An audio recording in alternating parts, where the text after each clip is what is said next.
En el año 1274 a.C., bajo el abrasador sol de Siria, dos ejércitos se aproximaban al choque que sería recordado como una de las batallas más famosas de la antigüedad.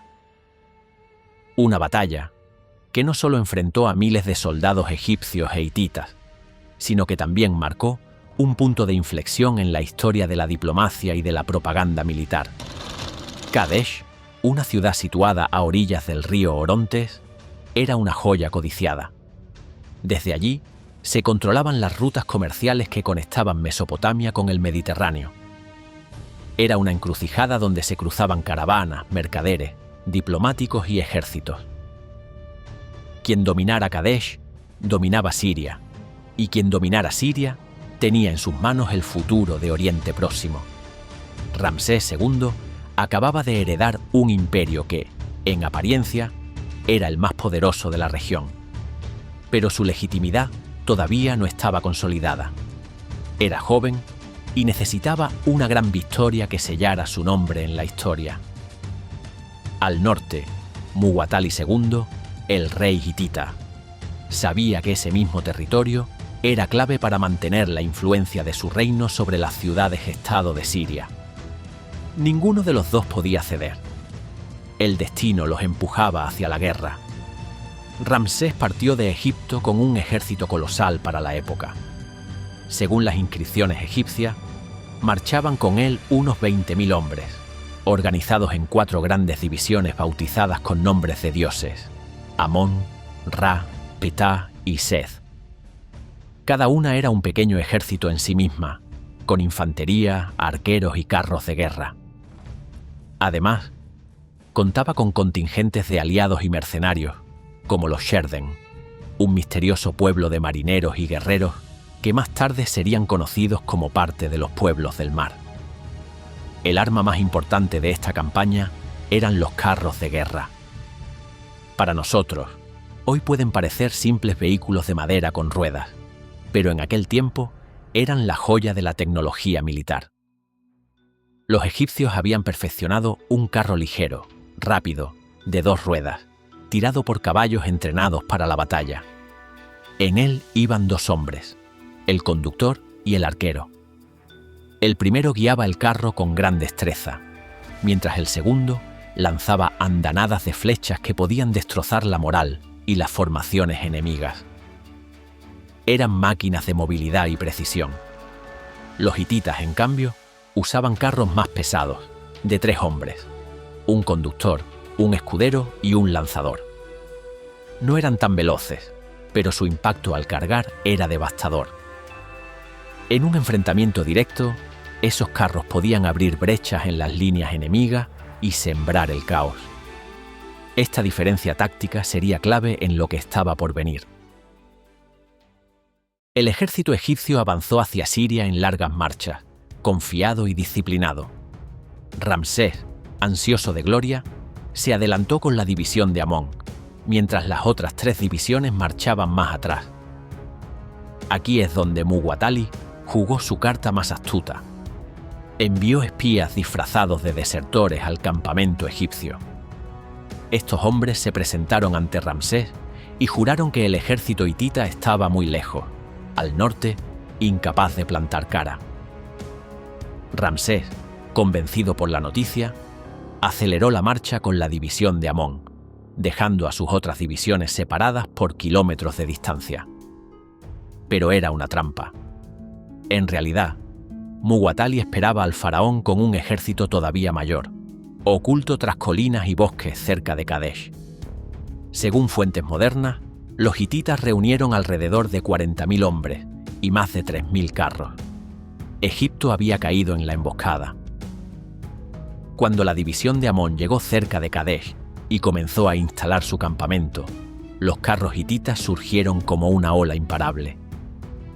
Miles de ruedas levantaron polvo en el horizonte, y pronto la carga golpeó como un trueno.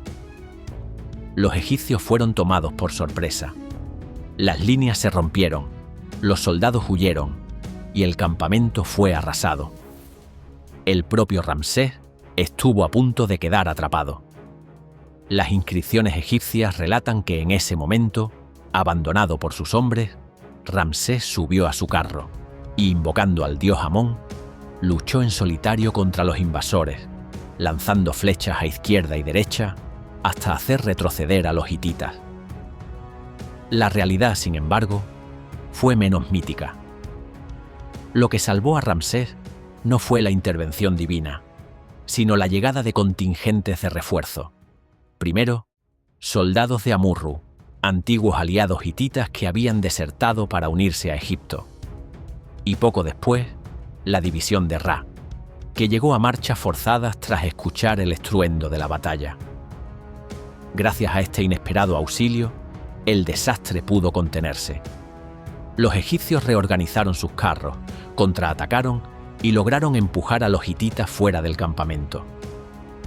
La lucha continuó durante horas, pero al final ninguno de los dos bandos consiguió imponerse. Ramsés no pudo conquistar Kadesh, y Muwatalli, pese a su emboscada inicial, no logró aniquilar al ejército egipcio. La batalla quedó en tablas. Lo interesante vino después. Ramsés regresó a Egipto sin Kadesh, pero no podía permitir que su pueblo lo recordara como un rey derrotado. Así nació una de las mayores campañas de propaganda de la historia. Ordenó que los templos se cubrieran con escenas de su victoria, relatando en poemas y relieves cómo había enfrentado a miles de enemigos en solitario, protegido por los dioses. La historia oficial transformó un empate en una gesta épica. Para el pueblo egipcio, Ramsés era el héroe invencible, el joven faraón que había derrotado al imperio hitita. Pero la verdad es que, tras Kadesh, Egipto nunca volvió a recuperar esa ciudad. Siria se convirtió en una zona de frontera disputada, donde el poder se medía tanto en diplomacia como en armas. Décadas después, la situación llevó a algo todavía más revolucionario: un tratado de paz. Tras la muerte de Muwatalli, su hermano Hattusili III heredó el trono. Él y Ramsés entendieron que seguir guerreando no beneficiaba a nadie. Egipto enfrentaba amenazas en el oeste con los libios, y los hititas tenían problemas con los asirios y pueblos vecinos. Así, en torno al año 1259, antes de la Era Común, se firmó un acuerdo que aún hoy es considerado el primer tratado de paz de la historia. El documento, escrito en jeroglíficos y en cuneiforme, establecía una alianza. Ambos imperios se comprometían a no atacarse, a ayudarse en caso de rebeliones internas, e incluso sellaron el pacto con un matrimonio diplomático, cuando Ramsés tomó por esposa a una princesa hitita. Era el reconocimiento de que en un mundo en guerra, a veces la pluma podía ser más poderosa que la espada. El eco de esa paz llega hasta nuestros días. En la sede de Naciones Unidas, en Nueva York, hay una copia del Tratado de Kadesh como símbolo de la diplomacia universal. 3000 años después, sigue recordándonos que incluso en épocas de violencia y ambición, los hombres comprendieron que ninguna guerra dura para siempre. La batalla de Kadesh fue mucho más que un choque de ejércitos. Fue una lección sobre la astucia, sobre los límites del poder militar y sobre la importancia de controlar el relato. Ramsés no ganó la ciudad, pero ganó algo quizás más importante: la eternidad de la memoria. Porque la historia no siempre la escriben los vencedores, sino aquellos que saben contarla. Y en ese arte, Ramsés II fue un maestro absoluto. Mientras su ejército apenas sobrevivió a la emboscada, su imagen quedó grabada para siempre como la de un dios en la tierra, el faraón que transformó una derrota en mito. Kadesh no fue una victoria militar, pero sí fue una victoria propagandística. Y gracias a eso, miles de años después, seguimos pronunciando su nombre. Si te ha gustado el vídeo, deja un me gusta para hacérmelo saber. Y suscríbete para no perderte más documentales como este. Sin más, hasta la próxima.